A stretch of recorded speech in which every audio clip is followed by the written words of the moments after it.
Hello, magandang buhay po sa ating lahat. Ito na naman po si Tandang Barya. Ah, ito po may dumating po sa atin na parcel. So, ganun pa rin po. Ito ay ating koleksyon.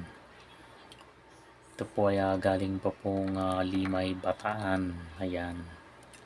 Galing sa ating mabuting kaibigang kolektor na tumulong sa atin na makakuha ng koleksyon. So, sa kanya po ito galing. So habang binubuksan ko po, nais ko pong batiin ang ating mga mabuting kaibigan na kasama ko rin sa hobby at sa mga coin group. So magandang buhay po muli kay Sir Rinaldo Marcelino, kay Hermano Berhelde de las Monidas, kay Engineer Pipito Junior Coins, kay Sir Bernabalta, kay Sir Gary Loris, mga kasama ko sa coin industry. Ito na po. Wow. So mukhang sumobra yata, mukhang dumami. Alam ko ay tatatlo lang, kamali yata ng padala si Sir Rinaldo Marcelino nito. Di bali at kakausapin ko na siya nito. So ito ay bayad ko nito, itong tatatlo lang.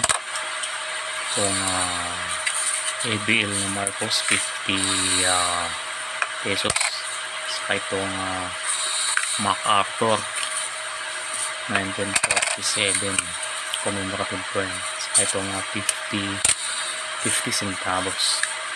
So yung tatlo, so may nadagdag nito naku po, 1905 ang 1905 na USPI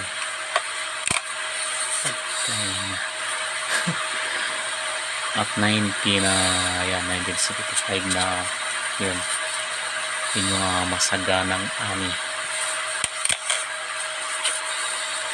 Ito naman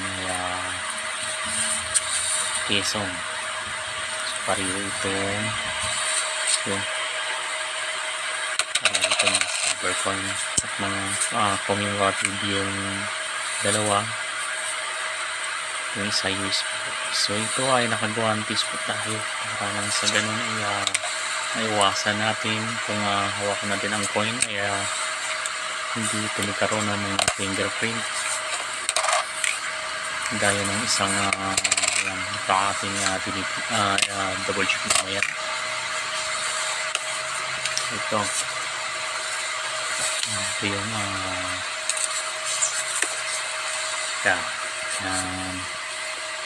so ito po yung 1975 na 50 pesos na ang bagong lipunan.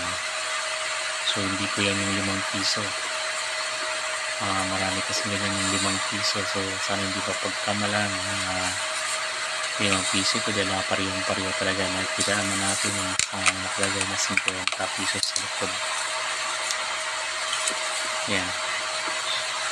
Yun nga lang, buksan natin para makita natin yung bakat ng daliri.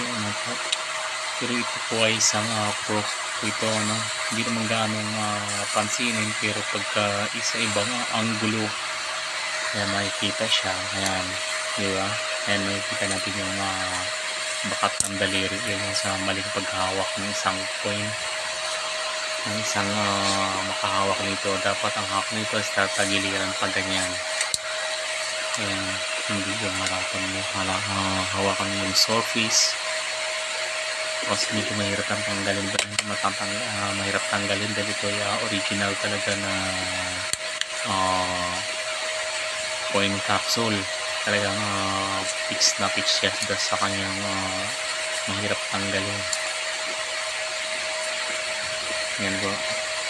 Mga di bali, try ko kung mabura ko yung fingerprint na nakabakat. Kung hindi lalong sasama, kung ito'y punasan ko ng silver cleaner. Silver, yung may silver cleaner tayo na sana hindi naman lalong masira. Ano po? Ito po kasi ay proof point po ito. Ayan.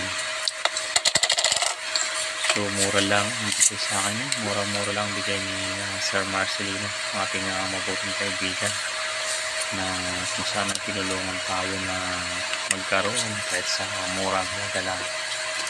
Ito ating buksan natin. Ito naman yung 1947 na commemorative coin kaya General Douglas MacArthur series. Ayan. Ito rin isang proof din po ito. Yan. So dapat ingat tayo kaya tayo nakaguantes, lalo pag mahawakan natin yung surface ng coin, doon bumabakat daliri pagka hindi ka nakaguantes. So pagka dapat iwasan talaga na hawakan ang coin, lalo pag ang kamay mo marumi. So yan ay okay naman. So ito po pala yan, ang lapad nito ay 35.5 mm. Yung kanyang lapad at ang kapal naman nito ay 2.5 mm.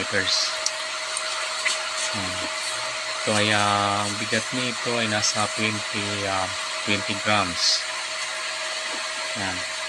So ito po inilabas noong 1947 bilang paggunita noong 1944 na dumaong si General Douglas MacArthur sa Leyte Gulf.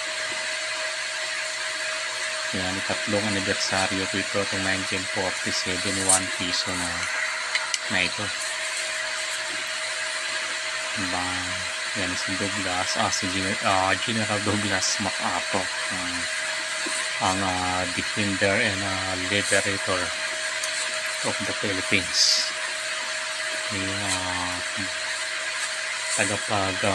Tagapagtanggol at tagapagpalaya ng Pilipinas nung nasakop tayo ng mga Hapones.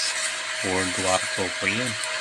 So ito naman yung 50 centavos. So isang set po yan. Meron kasing meron ding 1 piso, meron ding 50 centavos. So pareho siyang 1947. Ganon din po ito. Sanding silver material. Yan. So takpan muli at muli natin pag-usapan itong ibang nasamang barya sa susunod. So maraming salamat po sa inyong panonood. Sana po ay mag-subscribe kayo mga bago pa sa aking munting channel. So maraming salamat po at gabayan po tayo ng Panginoong Diyos.